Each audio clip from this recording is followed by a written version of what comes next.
Hello. Happy to be here. Hello, my name is Neil. Things that an act should do at the top of the set. Audience banter. You, how are you? Good.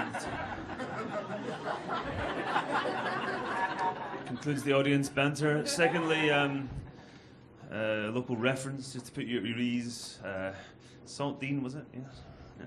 Number 27 goes there. There we go. And finally, I need to tell something about myself. I've got one nectar point. So, I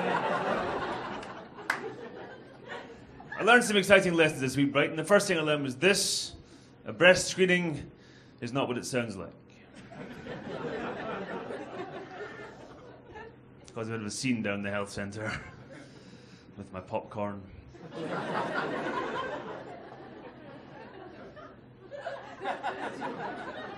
Everyone got it that's going to get it? Okay, we can move on.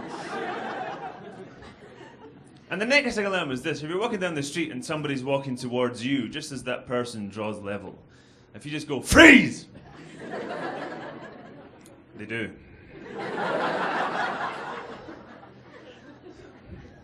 Give that a shot, Justin, because take it from me, it is unreasonably funny. That's what I like to do, just destroy people's day for no especially good reason. For example, do this, I've done it, it does work. Like, go to the park, or down to the front, since we're here at the seaside. Go to the front, find a nice boring old bench, like a park bench, and on it just put a small printed sign that simply says, dry paint. It's perfectly legal, you're harming nobody. Find somewhere to hide and watch, because I promise that everyone comes past that bench and sees that sign. We'll touch it.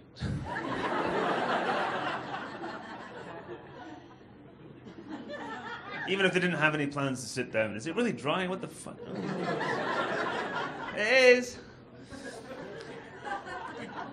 Although I got my comeuppance recently, actually. Late one night last... I should mention, despite the accent, I do now live in London. And late one night last week, I was coming into Paddington, which is a phrase that my 8-year-old self would have been appalled by.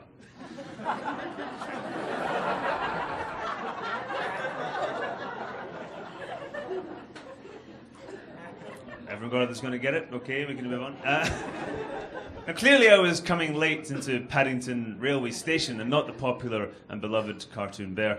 And a few people just getting it now. And I'd fallen asleep on the train. I was in the last train of the night in from the West Country into Paddington, and I'd fallen asleep on the train in the quiet coach. Now, do we know the quiet coach? Yes, unlike that. It's where that shit doesn't happen. Woo! It's the coach on the train where you're meant to be allowed to fall asleep without being interrupted by mobile phones and Walkmans. And Walkmans? What the fuck age am I? Sorry. iPods. I meant iPods. Reel to reel, sir. And so always in that circumstance, I'm asleep on the quiet coach, as is my legal, moral, fucking human right. And I was awoken by the lady sitting opposite me on the quiet coach, yapping into her mobile phone. Yeah. And she went, I'll be home in 15 minutes! I don't know why she went, I think she was ill. But she went, I'll be home in 15 minutes! Beep, she hung up. And she woke me up, and I was, miffed and startled and cross, and I was seized with a burning desire to kidnap her. Just to prove the bitch wrong.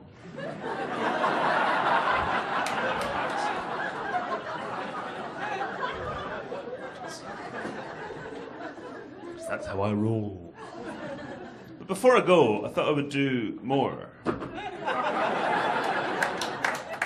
Now, if you're having trouble placing my accent, I'll help you out. I am, in fact, what is known as a posh Glaswegian. Exactly. That's why you couldn't place it. Last time I checked, there were 12 of us. Mainly family. I was back home in Scotland a few months ago, seeing friends and family. I was invited through to Edinburgh on one evening to attend a friend's birthday ceilidh. Do you know what a ceilidh is? Yeah. We've got a Scottish lady in, haven't we? Freedom hen and all that shit. And obviously in that circumstance, me Scottish in Edinburgh going to a ceilidh, it is incumbent upon me to wear a kilt. And I should say to the ladies in the room, yes. It's just common sense. No, actually, when I wear the kilt, I do wear it as it is meant to be worn, you know, here. And I don't think that I go commando. I'm a true Scotsman. I go commando, right? And I don't think that a Scot in his national capital, in his national dress, not that it's a fucking dress, should have to. It's a skirt. Should have to deal with that boiling shite from the tourists, right? Because this is, you know, this is Scotland. I mean, Scotland year round. I mean, they're there at Christmas time, the fucking tourists, you know? My balls are going clang, and they're going, is that the time?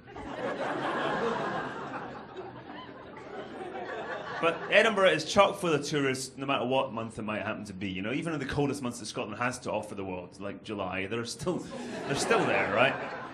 And they are, no offence to the nice folks from Texas, but they are chiefly North Americans. Probably not your generation. These are the ones with the matching rainwear.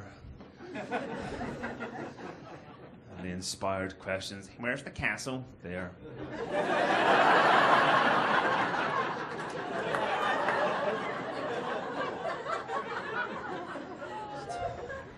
Turn the fuck around, you cretin.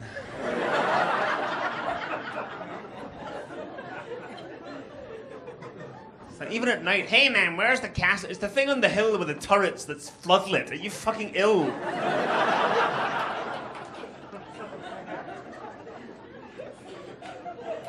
I've got friends that live in Oxford, they get the same shit every summer. Tourists arrive in Oxford every day by the thousands during the summertime.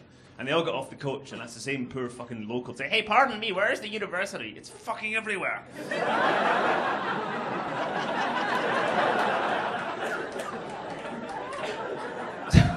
So now I've got my friends that live in a mess with their heads. So they arrive and say, hey, pardon me, where's the university? It's entirely underground. Just pick a manhole. And then you sell them a torch. Have a nice day. Or even better, where's the university? It's online. Oh, fuck. We came all this way. Or Bath. Anyone here been to Bath? Bath's lovely, isn't it? Beautiful place. Lovely down in the southwest, nice and relaxed. You know, it's full of cider and hippies. It's got a nice kind of vibe. Full of ancient history of the Georgian architecture of the Romans and all that stuff. And you know you're in a nice place when the police station has a balcony.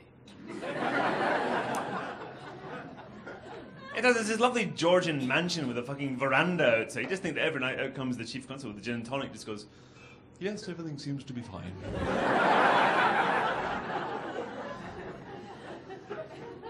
Anyway, I digress. I'm in Edinburgh and I'm wearing my kilt and I'm getting this shit from the tourists. And there's two basic forms to the same dull as tits question every time, right? It's what have you got under the kilt or what are you wearing under the kilt? And you just want these people to fuck.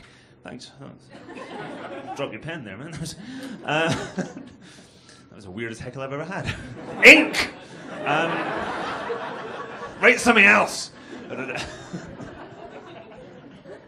This is what I do, right? We've got one Scottish lady. What was the name of the Scottish lady? Kerry. Nice Irish name there. Do you ever wear? Do you have a Scottish bow? No. No. Do you ever wear the little mini kilt? No. Oh, that's a damn shame. Well, this is because normally this is the advice I give to Scottish chaps if they're wearing the kilt, the proper full-on kilt, and they get this shit, right? Because it totally minimises the hassle, right? And they'll say, "Hey there, man. Hey there, buddy." I'm sorry for the accent, but it is how you talk.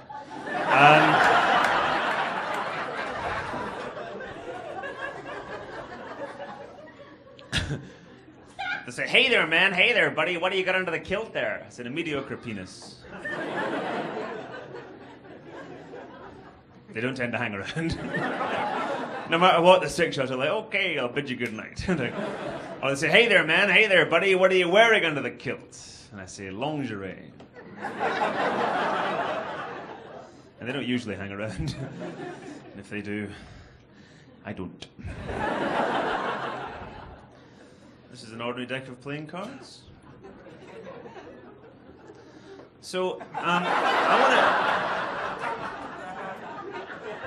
want to talk just briefly about family matters. I've recently become a niece. No, I haven't. Fuck, I'm really tired. Sorry. I've recently become an uncle to to a niece, a lovely little bouncing baby new niece, and she's lovely. She's lovely. 3 months old. She's called Jessica, and she didn't show up on time, the little cow, because I was in Scotland when she was due, and she showed up a week later. As I'm told, that's very common, and she did. So then I had to spend 140 quid going back up to Scotland to meet the little bag of shit, and you know, so she got a smack, and punctuality is important. And no, she'll learn. And I'm very pleased for my parents because my mum has been waiting in the stall like a greyhound in its trap. My mum has been waiting to be a grandmother for the last decade. You know, she's looking at me and my brother going, "Spawn!" And finally my brother has given issue, and it's lovely and all that stuff, which is good because I wasn't going to get around to it anytime soon. And my mother is going to be an amazing, because she's still very active. She's in her mid to early 60s, and she loves Scotland, and she does lots of activities, and she's going to be a great grandma. You know, she's offering to do everything. You know, it's like, all right, I'll change the nappies, I'll clean the nappies, and I'll breastfeed. No, Mum. Time has passed, and she's determined to be, because she does, like I say, she loves Scotland and the scenery and the landscape, and she's determined to be an active grandma. As far as I can work out, her plan was, I think she was in the delivery room on the day with the forceps, and she grabbed the thing and came out and ran up Ben Nevis. I was like, "This is your birthright." It's the circle of Fife. It's a joke for about 8 people, and 4 of them turned up. I know, but that's not how you're supposed to hold. I know that's not how you meant to hold them, by the way. You got to support, right? And because my mother is a wonderful person, as I hope everyone's mum is. My mum is lovely. She's thoughtful. She's kind. She's highly intelligent. She's a retired teacher, but she's highly intelligent, and and she's got a perfectly well-developed sense of humour, right? She does, but it was developed in 1488. My mum will not get any joke involving sex, innuendo, vulgarity, bits of the body, swearing, anything a bit saucy, you know. Any puns, doesn't go over her head, it just goes fucking around it, right? I was going to see my folks recently in Scotland. I had to go past a place in Glasgow which is called the Canal Microbrewery, because it's a microbrewery next to a canal. That's how we do shit up there. And it's shut down now, which is odd for a brewery in Glasgow, but that's what, you know, well, it was too small. It was a microbrewery. So what's the point of that? Kick it in the canal. Anyway. But because of that, on the sign outside, you know, some disrepair has taken place, and the C has dropped off the word canal. Which is, as you've spotted, hilarious. So I noticed that, thought that's quite funny. Get home, tell the folks, bit of a giggle. So I go home and there's my dad. I said, "Hey Dad, do you know the Canal Microbrewery?" Dad said, "Yes." I said, "Well, the C fell off."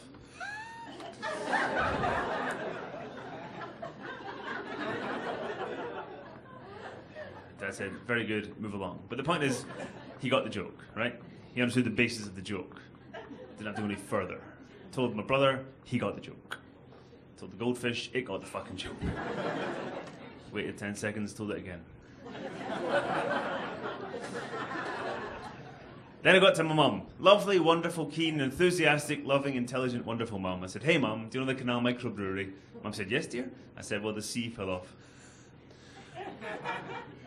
And my mother looked me straight in the eyes, kind of quizzically, and just said, "Microbrewery."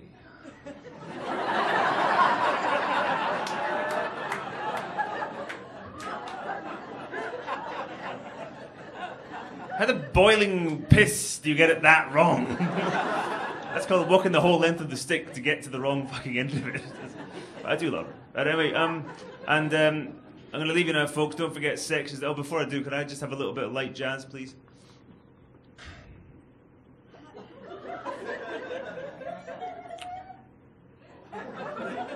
No, I should probably arrange that beforehand. But I'll be here all week, which will be quite creepy for the staff. And I would... I'd like to leave you. Do you know that thing where you get a text that's not even for you? Yeah. It's aggravating, isn't it? Just feel left out. Because I got one the other day, and maybe you can help. I've kept it. Here we go. "You've done well, my friend. Everything's going according to plan."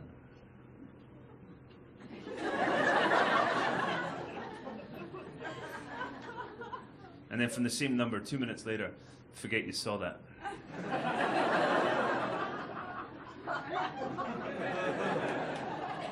So I love Stephen terribly well. You've been awesome. Don't forget, sex, as I said, have I said that? Sex is not the answer? No, I haven't. I'm getting a bit mixed up. I'm very tired. Sex is not the answer. At least not to the question, how do I cure my gerbil's epilepsy? And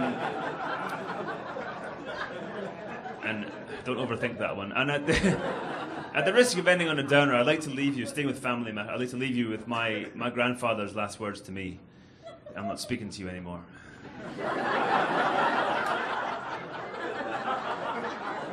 Enjoy the rest of your night. Thank you very much. See you again.